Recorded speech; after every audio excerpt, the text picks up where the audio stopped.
چاندی چاہے وہ استعمال کے ہوں یا نہ ہو، باہر صورت ان پہ زکات ہے. اس بارے میں امام ابو حنیفہ کا موقف ہمیشہ کی طرح بہت مضبوط ہے. احناف کا موقف جب بھی اختلافی مسائل ہوں گے نا، آپ دیکھنا احناف کا پلڑا بھاری ہوگا. امام حنیفہ بہت بڑے فقیہ تھے، اور خاص طور پر جس مسئلے میں امام ابو حنیفہ کے ساتھ ابو یوسف اور امام محمد بھی ہوں تو وہ بہت پاورفل مسئلہ ہوتا ہے.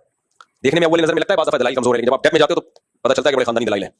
تینوں امام کسی میں جمع ہو جائیں تو امام ابو حنیفہ کبھی یہ رائے ہے کہ زیور استعمال کا ہوگا تو بھی زکات ہے، استعمال کا نہ ہو تو بھی زکات ہے. ویسے استعمال کی چیزوں پہ زکات نہیں ہوتی، لیکن سونے اور چاندی پہ ہوتی ہے. زیور سونے اور چاندی کے زیور پہ ہوتی ہے، اور چاندی کا زیور بھی اگر وہ استعمال کا بھی ہے تو بھی زکات ہے. اور اس کی دلیل ہے صحیح حدیث ہے. نبی صلی اللہ علیہ وسلم کے پاس کچھ خواتین آئیں، ان کے ہاتھ میں سونے کے کنگن تھے. آپ صلی اللہ علیہ وسلم نے فرمایا کیا تم اس کی زکات دیتی ہو؟ انہوں نے فرمایا نہیں. فرمایا کیا تم یہ چاہتی ہو کہ اللہ تعالیٰ تمہارے ہاتھ میں قیامت میں اس کے بدلے میں آگ کے کنگن پہنائے؟ یہ صحیح حدیث ہے. تو وہ تو پہنے میں تھے، پہننے کا مطلب کیا ہے؟ استعمال میں تھے. اس سے صاف پتہ چلتا ہے. اسی وجہ سے اگرچہ فقہ حنبلی میں استعمال کے زیور پہ زکات نہیں ہے، لیکن سعودی عرب کے شیخ بن باز نے اس مسئلے میں فقہ حنفی پہ فتویٰ دیا تھا کہ بہت واضح صحیح حدیث اس بارے میں موجود ہے. خیر، تو زیور چاہے استعمال کا ہو، سونے اور چاندی کا زیور، تو چار چیزیں یاد رہیں گی: سونا، چاندی، مال تجارت اور کیش اماؤنٹ. یہ چار چیزیں 1,80,000 کے برابر، یا تین چیزیں، یا دو یا ایک چیز بھی ہو گئی تو آپ نے وہ تاریخ کیا کر لینی ہے؟ نوٹ. جیسے فرسٹ محرم کو آپ کے پاس یہ چیزیں آئیں اور جتنا قرضہ ہے وہ مائنس کر کے. ہاں، زمین اگر آپ نے خریدی بیچنے کی نیت سے لیکن قسطوں پہ خریدی تو ایک سال کی قسطیں اس کی قیمت سے مائنس کی جائیں گی. جو قسطیں آپ نے اس سال دینی ہے نا وہ کیا کی جائیں گی؟ مائنس. جیسے 40 لاکھ کی زمین خریدی اور اس سال آپ نے 10 لاکھ دے دینے اس کے، تو 40 لاکھ میں سے 10 کیا کرو گے؟ مائنس.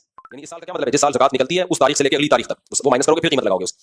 تو اس کو مالدار کہتے ہیں. جس دن آپ کے پاس اتنا اماؤنٹ آ گیا وہ تاریخ آپ نوٹ کر لو، پھر اگلے سال اسی تاریخ کو حساب کرو. دینا جب مرضی دے دو، حساب اس تاریخ کا ہوگا. دے دو پہلے قسطوں میں، قرضہ مائنس کر دو اس میں سے. سمجھتے ہو کہ نہیں سمجھتے؟ چلو اب آپ تراویح شروع کرتے ہیں.